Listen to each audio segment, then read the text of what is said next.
How's it going, everybody? This is the Blurred channel, where your nerdiness knows no color. This is one of the first videos I've ever done, and so we're starting off today talking about my MCU theories on Kang's powers, because, you know, Ant-Man the Wasp Quantamania is coming out in just a few days.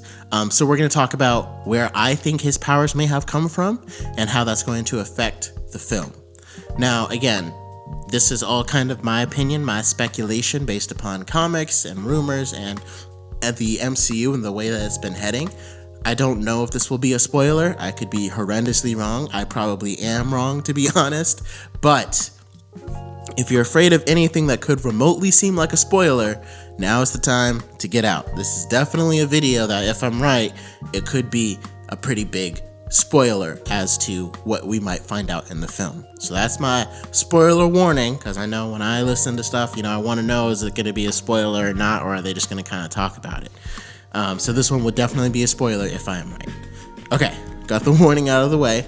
Now we're going to talk about Kang. So in the comics, one of the first things to remember about Kang is his name is Nathaniel Richards. He is a descendant of Franklin Richards, who is Reed Richards' son. And in Ant-Man and the Wasp and Quantamania, Janet's going to refer to him as Nathaniel. And so while we haven't officially introduced the Fantastic Four, you know, we've met a variant of Reed Richards, but we haven't met Franklin yet. We haven't met the other Fantastic Four, but we're still going forward with Kang, and it looks like the MCU is going to keep that. You know, sometimes they adapt origins from the comics to have them fit more into the movies, but in this case, it looks like no, Kang is going to be a descendant of Franklin Richards, and Janet is going to call him Nathaniel Richards in the film. So that's going to be established. So here's where my theory part comes in, because Kang is a descendant of Franklin, which means he's also a descendant of Reed. But usually there's a distinction there where he's a descendant, they call him a descendant of Franklin rather than a descendant of Reed. Kind of like how Israelites call themselves a descendant of Abraham rather than Abraham's father Terah, because Abraham was the one who made the journey. So for this to make sense, we have to go back before the first multiversal war that they discussed in Loki. And here we have to assume that time runs in a way where nobody knows about other universes being on top of each other, and time just kind of runs until we get to the 31st century, right? And from there, the variant of Kang, Nathaniel Richards, is the one who discovers there's universes on top of each other. Him finding this and finding his other variants leads those other variants to discover there's universes on top of each other. And they all find this, and that's when the multiversal war breaks out, because they all start fighting for control over the different universes. Okay, so now that that's established, I believe that this Kang that we're facing in Ant-Man and the Wasp Quantumania, I believe he grew up and lived in the quantum realm all of his life. So when the multiversal war broke out and he found out there were other Kangs, he took his army and he fought in that war. And then after the war was ended by He Who Remains, some of the Kangs died. A lot of them probably just likely went back to their own timelines and were stuck there because of the sacred timeline that He Who Remains was protecting, and the fact that none of them could get past Alioth. And so I believe this Kang returned to the quantum realm. So my theory is, where did the quantum realm come from? I believe that Franklin Richards created the quantum realm. So I believe that the Franklin Richards that existed before the first multiversal war created the quantum realm, because everything that we hear about the quantum realm is that it's very different from just another universe. It's more like its own dimension. Like Janet describes it as a universe beneath ours, but you can tell even just the way everything is laid out, you know, it seems like a completely different world, and it seems like it might not even be as large as a universe. It's infinite, but still not quite as infinite, if that makes any sense. So that's why I believe the quantum realm is more like a pocket dimension. And in the comics, Franklin Richards' powers, he could create pocket dimensions. He had a lot of other powers too, as a mutant from being born from Reed and Sue. But one of the main powers was he could create pocket dimensions. And so why this is very important is because I believe that Franklin Richards, who existed before the first multiversal war, created the quantum realm and got himself stuck in it. And so even though he could create the dimension, he couldn't find a way to get out of it. So he just ended up having to live there. However, because he created the dimension, he has powers over it, right? So he can manipulate the energy that's in the quantum realm because he created it. And that power, the power to create pocket dimensions, didn't pass down through blood, but the power to manipulate the quantum realm from this particular Franklin passed down through blood because he created the quantum realm. So that means all of his descendants that were living in the quantum realm all had this ability to manipulate the quantum realm, which led them, through the Richards family, to end up becoming kind of like the rulers, kind of ruling over the whole land. And I think as time went down, it went from a rule, a peaceful, because Franklin Richards, very peaceful, very benevolent ruler kind of person. It went from a peaceful rule all the way kind of into more of a tyrannical dynasty. And that's where Kang comes in. He would have been a couple generations removed from it kind of shifting over into more of like a tyrannical reign, because we're talking about 100 years of history, and in the quantum realm the timing is way different, but still there would have been enough history there to where Kang, what he knows that they rule as is like iron fist, intensity, I am the king, this is all I know, we have the power, we deserve to be on top, right? So that's the dynasty, and that's why in the trailers it says witness the start of a new dynasty, because I think that is the dynasty. The Kang dynasty ruling over the quantum realm. So the next point is, how does this affect the movie, right? So I believe that in all the trailers and things that we've seen, Kang needs Scott to get something for him.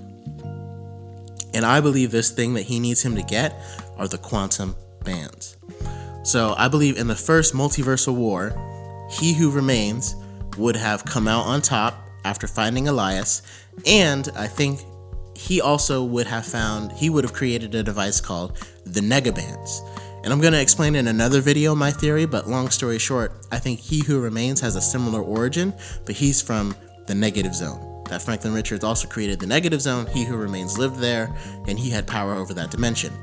But I think when the multiversal war started, He Who Remains created a device called a Negaband that allowed him to use that negative zone energy while he was outside of the negative zone. And I think that's going to be partly what helps give him that, because he'll have access to that unlimited energy, and that's what helps gives him a boost over those other Kangs in those other dimensions. And so the Kang from the quantum realm, he would have lost to He Who Remains, and he would have saw, wow, he's extremely powerful. He's using powers from that dimension while he's outside of it. So when he's forced to retreat and He Who Remains sets up the sacred timeline and Kang goes back to the quantum realm, I think he spends his time working on creating something like that.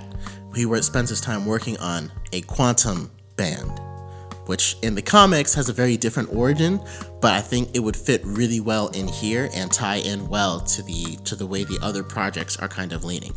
So I think this Kang created the quantum bands, a device that would allow him to use the technology to use his power over the quantum realm while he's outside of it. I think the issue that he runs into is he meets Janet, and we still don't really know exactly how the timeline works. Like, Scott said that the Avengers said that it had been 5 years since you came out of the quantum realm, and Scott said, well, for me it's been 5 hours.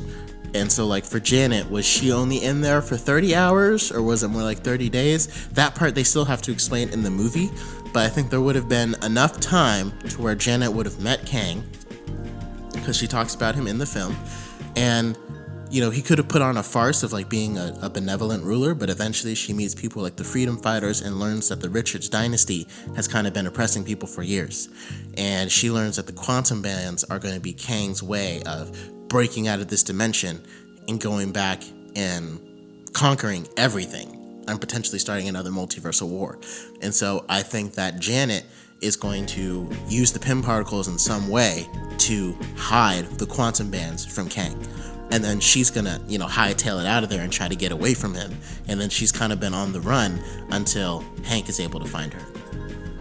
So that's where Scott is gonna come in, because Kang is gonna know that Janet hid them, and he's gonna see the similar technology between Scott and Janet. And it would make sense for Kang to just re-engineer it and be able to find the Pym Particles, but he doesn't have any Pym Particles, so he can't re-engineer it because he doesn't even know where to start.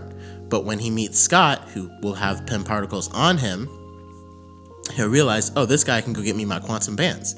So he's going to tell Scott, I'll give you more time with Cassie because I can affect your timeline in your universe if you get my quantum bands, because that will give me my quantum powers outside of this universe.